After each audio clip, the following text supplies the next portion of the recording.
Hello everyone, welcome to our new video. Friends, कैसे हैं आप सभी लोग। फ्रेंड्स, आज की क्लास में हम डिस्कशन करने वाले हैं मेटल और नॉन मेटल, धातु और अधातु टॉपिक के ऊपर। जैसे कि आप सबको पता है, धातु और अधातु टॉपिक से बहुत सारे क्वेश्चन जो हैं वो एग्जाम में बनते हैं। और ये एक ऐसा साइंस का टॉपिक है कि हर एक एग्जाम में आपको क्वेश्चन देखने को मिल ही जाएंगे।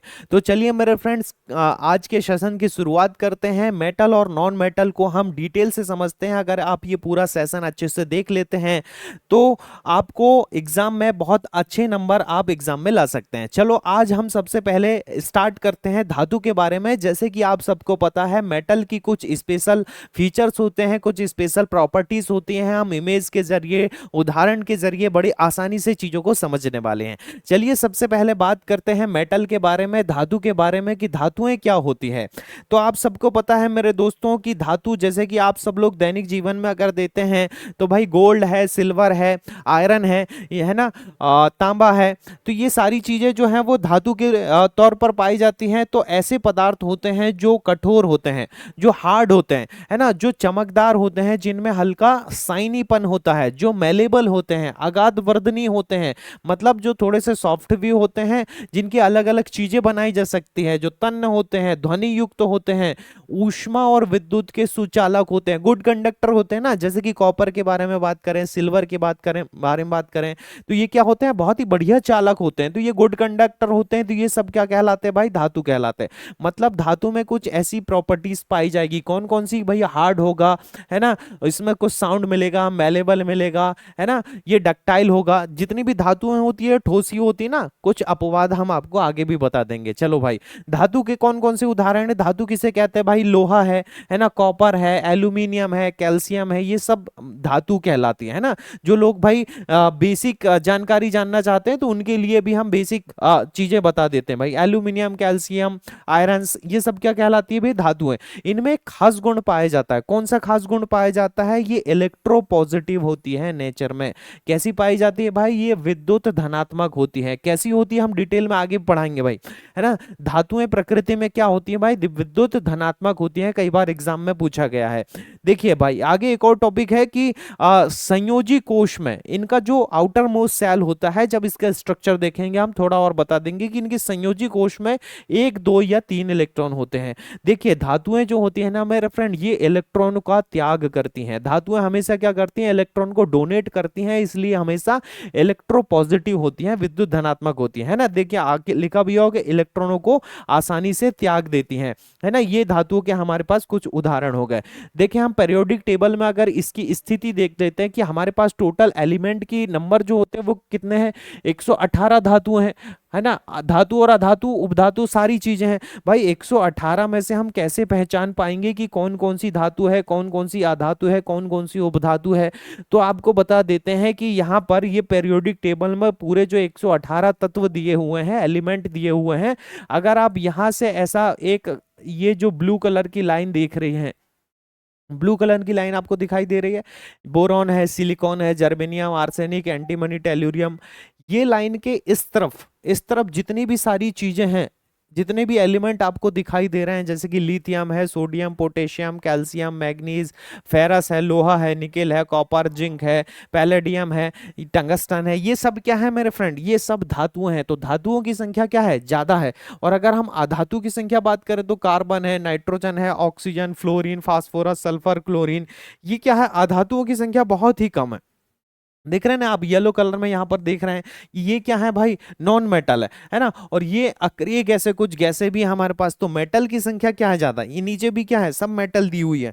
तो मेटल जो है वो पेरियोडिक टेबल में लेफ्ट साइड में पाई जाती है। हम बोल सकते हैं कि एस ब्लॉक के एलिमेंट में और डी ब्लॉक के एलिमेंट में, है ना। ये पी ब्लॉक में कुछ मेटल भी है, जैसे कि एल्यूमिनियम, गैलियम, इंडियम, ये कुछ मेटल भी है, मेटलॉइड भी है और नॉन मेटल भी है। और नीचे जो लैंथेनाइड और एक्टिनाइड है, ये भी सब क्या है, मेटल ही होती हैं। तो आपको पता है कि मेटल जो है वो बहुत सारी होती हैं, नॉन मेटल की संख्या कम है और मेटेलॉइड की संख्या भी कम है। तो मेटल जो है वो बहुत सारी होती हैं, इनमें गुण भी क्या होते हैं, इनमें बहुत ज्यादा पाए जाते हैं। अब एक एक गुण के बारे में हम समझ लेंगे।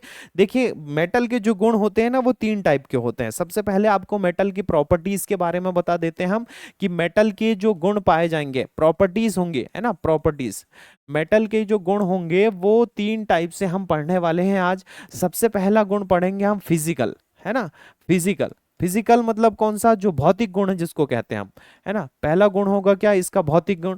दूसरा होगा इसका chemical properties, chemical. Chemical properties को हम हिंदी में क्या कहते हैं भाई, रासायनिक गुण कहते हैं। इसके रासायनिक गुणों को देखने वाले हैं।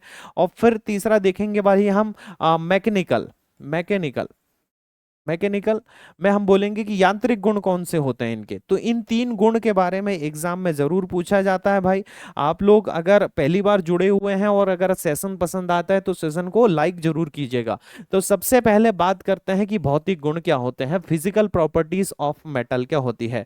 मेरे फ्रेंड, भौतिक गुण ऐसे गुण होते हैं जो देख के पता किए जा सकते हैं, जो छू के पता किए जा सकता है, जिसे महसूस किया जा सकता है। ऐसे गुणों को हम क्या बोलते हैं भाई, फिजिकल प्रॉपर्टी कहते हैं, भौतिक गुण कहते हैं। रासायनिक गुण क्या होते हैं भाई, तो रासायनिक गुण जिसमें वो अभिक्रिया कर सकता है, रिएक्ट कर सकता है। हम बोल सकते हैं कि रासायनिक गुण में क्या होती है भाई, अभिक्रियाएं होती है। और यांत्रिक गुण उनमें पाए जाने वाली कुछ खास विशेषताएं होती हैं, जिनको हम आगे करके समझने वाले। चलो एक एक करके समझ लेते हैं। सबसे पहले हम बात करेंगे फिजिकल प्रॉपर्टीज ऑफ मेटल, है ना। बिना रासायनिक परिवर्तन के जो देखे जाने वाली विशेषताएं, जिनको हम क्या कर सकते हैं, इन विशेषताओं को हम देख के पता कर सकते हैं कौन कौन सी होगी करके। चलिए थोड़ा सा बड़ा कर लेते हैं भाई, ताकि आसानी से आपको समझ में आ जाए। चलो, पहली प्रॉपर्टीज जो है आपके सामने लिखी हुई है क्या, लस्टर, है ना, चमक। हमेशा जितनी भी मेटल होती है ना, ये हल्की सी साइनी होती है। जैसे कि अगर हम गोल्ड की बात करें तो हल्का सा पीला रंग का होता है, सिल्वर जो है वो हल्का सा सफेद रंग का होता है, कॉपर जो है वो लाल कलर का होता है, हल्का सा, है ना, गुलाबी रंग का होता है। तो इनमें जितनी भी मेटल होती है ये हमेशा इनमें थोड़ी सी चमक पाई जाती है, शाइनी प्रकृति होती है। ठीक है, इनमें डेंसिटी होती है, घनत्व जो होता है इनमें जो है वो सबसे ज्यादा हाई होता है। क्यों होता है घनत्व हाई, भैया डेंसिटी इसलिए हाई होती है क्योंकि जितनी भी मेटल है वो क्या है, सॉलिड फॉर्म में पाई जाती है। सॉलिड मतलब ठोस अवस्था में पाई जाती है। और ठोसों का घनत्व जो है वो हमेशा हाई होता है। ठोसों का घनत्व कैसे होता है भाई, हमेशा ज्यादा होता है। क्यों होता है ठोसों का घनत्व ज्यादा, क्योंकि इनके जो अणु परमाणु हैं ये पूरी अच्छे तरीके से व्यवस्थित होते हैं और आपस में एक दूसरे से अंतर आणविक आकर्षण, इंटरमोलिकुलर फोर्स के जरिए बंधे हुए होते हैं। और जो चीज जो है वो बंधी होगी वो उसका घनत्व ज्यादा होगा, वो ठोस अवस्था में होगी। इसलिए जितने भी सॉलिड धातुएं होती हैं उनके घनत्व जो है वो क्या है, यूजुअली हाई होते हैं। मेल्टिंग पॉइंट, जो जितनी ज्यादा घनत्व वाली चीजें होंगी, ठोस होंगी, उसको तोड़ने में उतना ज्यादा क्या लगेगी, ऊर्जा लगेगी, उतना ज्यादा उसमें क्या लगेगा, तोड़ने में एनर्जी लगेगी। तो इसलिए इनका जनरली मेल्टिंग पॉइंट जो है वो हाई होता है। जैसे कि भाई कोई ठोस है, ठोस को मान लो हमें पिघलाना है तो भाई ज्यादा ऊर्जा देना पड़ेगा। गैस को, है ना, गैस को अगर गर्म करना है तो हल्की सी ऊर्जा देंगे तो वो वैसे ही गर्म हो जाएंगी। इसलिए इनका जो मेल्टिंग पॉइंट जो होता है ना वो भी क्या होता है, हाई होता है। इनका बॉइलिंग पॉइंट भी हाई होता है। जब मेल्टिंग पॉइंट, जब भाई पिघलेगा, लिक्विड फॉर्म में आएगा, तभी तो वो गैस फॉर्म में जाएगा ना। तो भाई मेल्टिंग भी ज्यादा होगा और बॉइलिंग भी क्या होगा, ज्यादा होगा। इलेक्ट्रिकल कंडक्टिविटी, जितनी भी धातुएं होती हैं ये सभी धातुएं जो होती हैं विद्युत की चालक होती हैं। सभी धातुएं क्या होती हैं, विद्युत की चालक होती हैं, गुड कंडक्टर ऑफ इलेक्ट्रिसिटी होती है। जैसे कि एग्जांपल है कॉपर। तांबा जो है वो क्या है, विद्युत का चालक है। आप सबको पता है कि तांबा जो है वो विद्युत का चालक होता है। थर्मल कंडक्टिविटी क्या होती है, ऊष्मीय चालकता।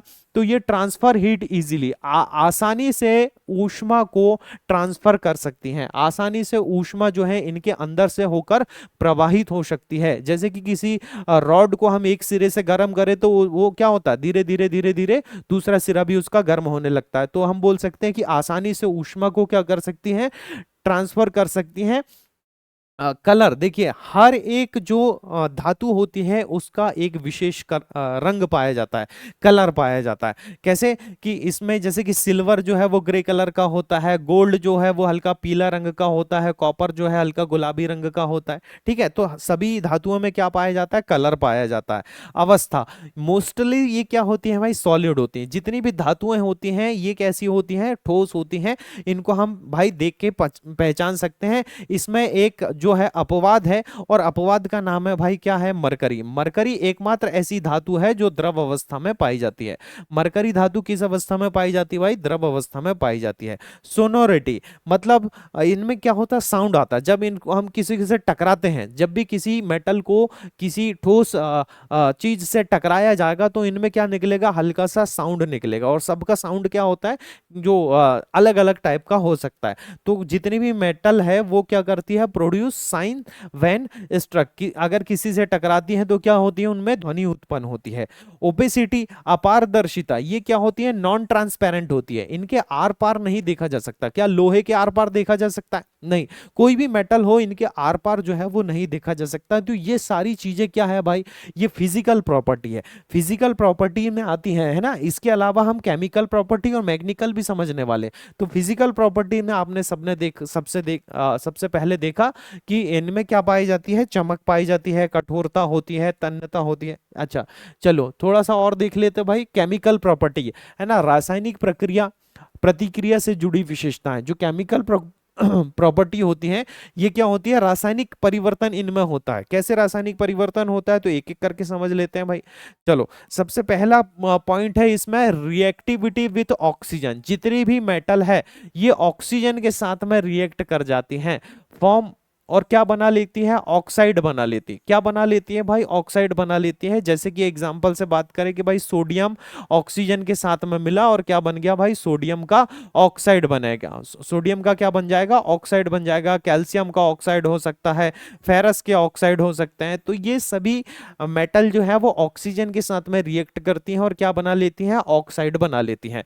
जैसे कि आयरन जो है, फेरस जो है वो ऑक्सीजन के साथ में रस्ट बना लेता है, बोले जंग बना लेता है। रिएक्टिविटी विथ वाटर, पानी के साथ में फॉर्म हाइड्रोक्साइड और हाइड्रोजन गैस। जैसे कि भाई हम उदाहरण लेते हैं यहां पर, बोले जैसे कि सोडियम का, sodium plus water, sodium plus water मतलब H2O। जल के साथ में अगर हम सोडियम धातु की क्रिया करा रहे हैं तो बन जा रहा है बोले NaOH बन जा रहा है। क्या बन जा रहा है, NaOH बन जा रहा है।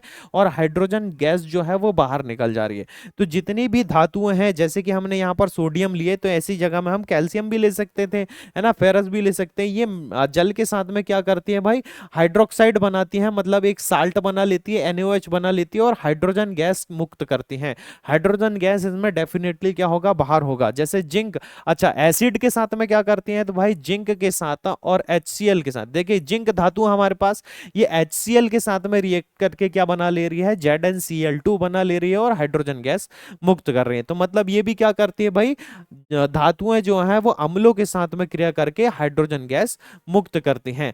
देखिए भाई कोरोजन, जितनी भी धातुएं हैं उन पे एक गुण पाया जाता है, ये धीरे धीरे क्या होने लगता है, इनमें जंग लगने लगता है। जैसे कि इसका उदाहरण है क्या, रस्टिंग ऑफ आयरन, लोहे में जंग लगना। लोहे में जंग लगना क्या है, कोरोजन का उदाहरण है कि धीरे धीरे इनकी परत के ऊपर ये ऑक्सीडाइज होकर ये ऑक्सीजन के साथ में रिएक्शन करके ये क्या कर लेती है भाई, इनमें एक परत चढ़ा लेती है, जिसको क्या कहते हैं भाई, जंग कहते हैं, है ना।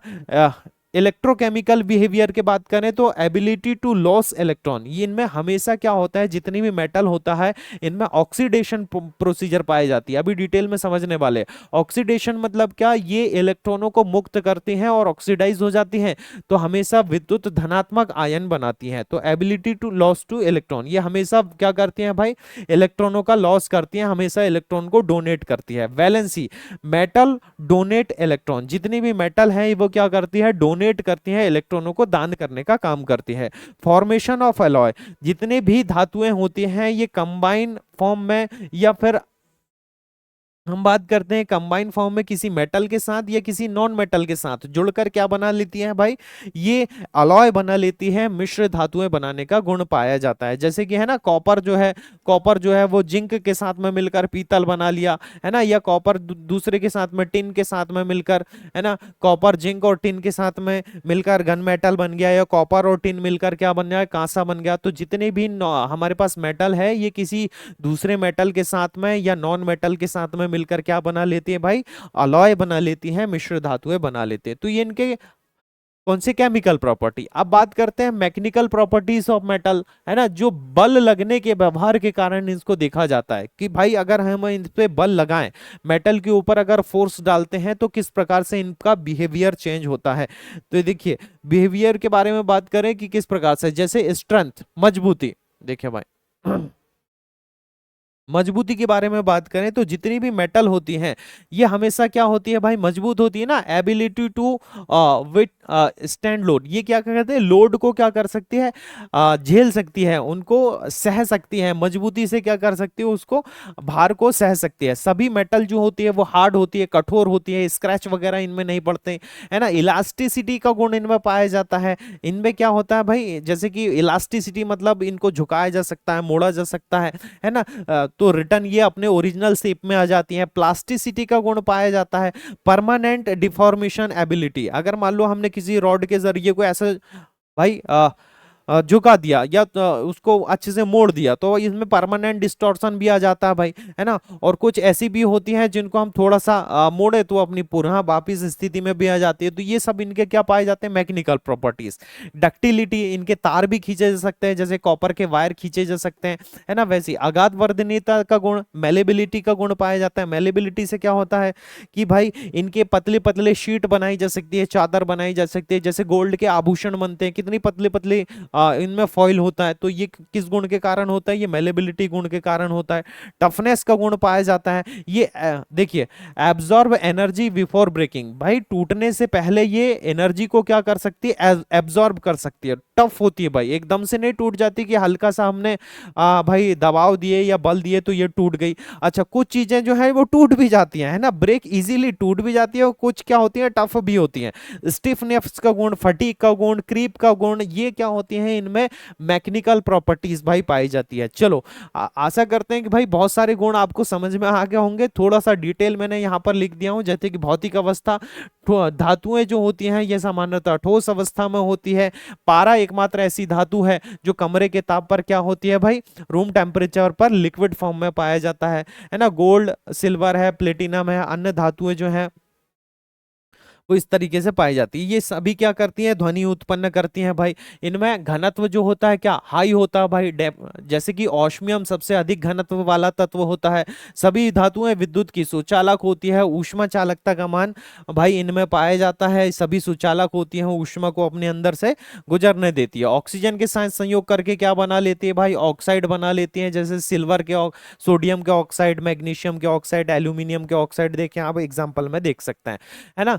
चलो आगे देखते हैं। एल्यूमिनियम, जिंक, टिन और आयरन के ऑक्साइड उभयधर्मी होते हैं। उभयधर्मी मतलब जो ठोस और सॉरी अम्ल और क्षार दोनों के जैसे प्रकृति प्रदर्शित करते हैं, उन्हें हम उभयधर्मी ऑक्साइड भी कहते हैं।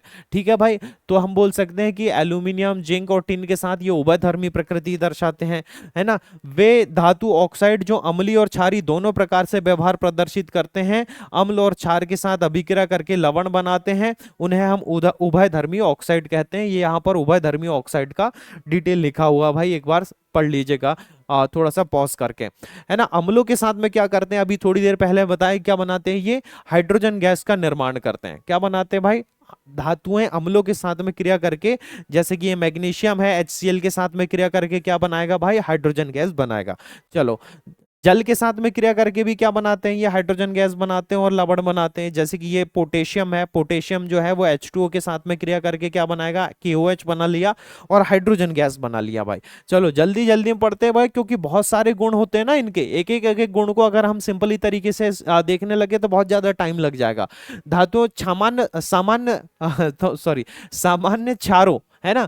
सामान्य क्षार किसको कहते हैं भाई, बेसिक जिसको बोलते हैं, जैसे कि NaOH हो गया, NaOH को क्या बोलते हैं भाई, सोडियम हाइड्रोक्साइड बोलते हैं, है ना। जिंक जो है वो सोडियम हाइड्रोक्साइड के साथ में क्रिया करके क्या बना लेगा, बोले सोडियम जिंक का ऑक्साइड बना लेगा और हाइड्रोजन गैस मुक्त करेगा, जैसे कि यहाँ पर दिया हुआ है भाई। तो सोडियम जिंकेट बना लेता है बोले, है ना, और हाइड्रोजन गैस क्या करता है भाई, मुक्त करता है। चलो, इन धातुओं का उपयोग कहाँ कहाँ किया जाएगा भाई, सबको पता है धातुओं का उपयोग कितनी सारी जगहों पर किया जाता है, जैसे कि कुछ बर्तन बनाने में, है ना, कंटेनर बनाने में, कॉपर एल्यूमिनियम के बर्तन होते हैं, मूर्तियां होती हैं, विद्युत के तार होते हैं, स्टील के रोप होते हैं, मशीनें बनाने, तो ये भाई कॉमन चीजें हैं भाई, है ना। तो ये सारी चीजें आप समझ सकते हैं कि आभूषण बनाने में भी किया जा सकता है ना। अब मिश्र धातु क्या होती है कि जब दो या दो से अधिक, या तो दो हो सकते हैं या दो से अधिक धातु हो सकती है, या अधातु या उपधातु, इन दोनों को अगर आपस में मिला दिया जाए तो क्या बन जाता है भाई, अलॉय बन जाता है ना। अलॉय क्या होता है, जिनमें धातु के भी गुण होते हैं और जिसके साथ में उसको मिलाया गया है उसके भी गुण इसमें पाए जाते हैं, तो इसको क्या कहते हैं भाई, अलॉय कहते हैं। तो अलॉय जो है इनके क्वेश्चन भी एग्जाम में पूछ लिए जाते हैं कि कौन कौन से अलॉय होते हैं भाई।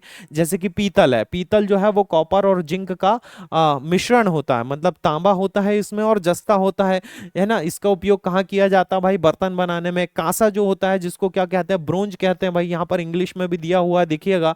ब्रास जो है वो कॉपर और जिंक का है, ब्रोंज जो है वो कॉपर और टिन का मिश्रण है। जर्मन सिल्वर, क्वेश्चन पूछा जाता है कि जर्मन सिल्वर में कितने प्रतिशत सिल्वर होता है, तो भाई जर्मन सिल्वर में सिल्वर कुछ भी नहीं होता, जीरो, जिसको रोल्ड गोल्ड कहते हैं भाई, है ना, रोल्ड गोल्ड कहते हैं। तो कॉपर जिंक और निकिल की मिश्र धातु होती है German silver. Copper nickel, copper है, जिंक है और निकिल की मिश्र धातु को बोलते हैं, है ना। इसी को क्या कहते हैं भाई, रोल्ड गोल्ड कहते हैं, कॉपर और एल्यूमिनियम अगर मिल जाए तो। सॉरी, रोल्ड गोल्ड किसको कहते हैं भाई, कॉपर और एल्यूमिनियम को कहते हैं, है ना। गन मेटल में क्या होता है, कॉपर होता है, टिन होता है, जिंक होता है और थोड़ी सी मात्रा में लेड होती है। डच मेटल में क्या होता है, कॉपर और जिंक होता है अलग अलग रेशों में। तो हम देख सकते हैं यहाँ पर आप कि ये एक धातु जो है वो दूसरी धातु के साथ में मिलकर क्या बना ले रही भाई, कुछ मिश्र धातु बना ले रही। डेल्टा धातु में कॉपर जिंक और आयरन है, मुंज मेटल में कॉपर और जिंक है, मोनल मेटल में कॉपर और निकिल है ना। ड्यूराल्यूमिन जो हवाई जहाज बनाने में उपयोग किया जाता है, एल्यूमिनियम है, कॉपर है, मैग्नीशियम है ना। सोल्डर, सोल्डर जो सोल्डरिंग करते हैं भाई इलेक्ट्रॉनिक इंस्ट्रूमेंट में, लैड और टिन की मिश्र धातु होती है ना, सोल्डरिंग करने के लिए काम किया जाता है। चलो, स्टेनलेस स्टील जो घरों के जितने भी सारे बर्तन हैं भाई, वो उसमें कौन कौन सी चीजें हैं, तो उसमें आयरन है, क्रोमियम है और निकिल है। आयरन है, क्रोमियम है और निकिल है ना, ठीक है। तो नाइक्रोम, नाइक्रोम जो नाइक्रोम क्या होता है भाई, क्रोमियम और निकिल की मिश्र धातु है। तो विद्युत उपकरण के लिए जो हीटर वगैरह यूज होते हैं ना, हीटर का जो कॉइल है वो किसका बना होता है भाई, नाइक्रोम का बना होता है। ठीक है, अधातु के बारे में बात करते हैं भाई। जैसे कि मेटल होता है वैसे ही हमारे पास क्या होता है, नॉन मेटल होता है, और नॉन मेटल की संख्या जो है वो कम है। अच्छा, नॉन मेटल में क्या होते हैं कि ये इनमें इलेक्ट्रॉन को ग्रहण करने का गुण पाया जाता है। धातुएं हमेशा इलेक्ट्रॉनों का दान करती हैं, जबकि अधातुएं क्या करती हैं, इलेक्ट्रॉनों को ग्रहण करने का गुण करती हैं। जब ये इलेक्ट्रॉन को ग्रहण करती हैं तो ये क्या बना लेती है भाई, ऋण आयन बना लेती है। जैसे कि मान लो हमारे पास कोई अधातु है, जैसे कि फ्लोरीन है, इसने इलेक्ट्रॉन को ग्रहण किया और तो फ्लोरीन का आयन बन जाता है। तो कौन सा आयन बनेगा भाई, ऋण आयन बनाता है ना। तो धातुएं हमेशा इलेक्ट्रॉनों को ग्रहण करती हैं और क्या बनाती है, ऋण आयन बनाती हैं। अधातु एक ऐसा तत्व है जो किसी भी धातु के गुणों को प्रदर्शित नहीं करता, मतलब धातु से हमेशा ये कैसी होती है, विपरीत पाई जाती है। जैसे कि उदाहरण है, कार्बन है अधातु है, सल्फर अधातु है, ऑक्सीजन अधातु है, नाइट्रोजन अधातु है। तो ये हमारे पास कुछ नॉन मेटल है ना। नॉन मेटल में जो हमारे गुण पाए जाएंगे ये मेटल से बिल्कुल अपोजिट होंगे, है ना। इनमें घनत्व, इनमें कोई भी चमक नहीं पाई जाती है, इनका घनत्व बहुत ही कम होता है ना। गलनांक भी कम होगा, क्वथनांक भी कम होगा, है ना। इलेक्ट्रिकल कंडक्टिविटी इनमें नहीं पाई जाती है, हालांकि इसके कुछ एक्सेप्शन भी है, जैसे कि ग्रेफाइट जो है, ग्रेफाइट विद्युत का चालक होता है ना। इनमें पुअर थर्मल कंडक्टिविटी पाई जाती है, इनमें कोई भी विशेष रंग नहीं होता। सॉलिड, लिक्विड और गैस तीनों अवस्थाएं में पाई जाती हैं ये। अच्छा, अधातुओं की तीनों अवस्थाएं पाई जाती है भाई, है ना, ठोस, द्रव और गैस, है ना। जैसे कि ऑक्सीजन गैस है, ब्रोमीन जो है वो लिक्विड फॉर्म में पाई जाती है।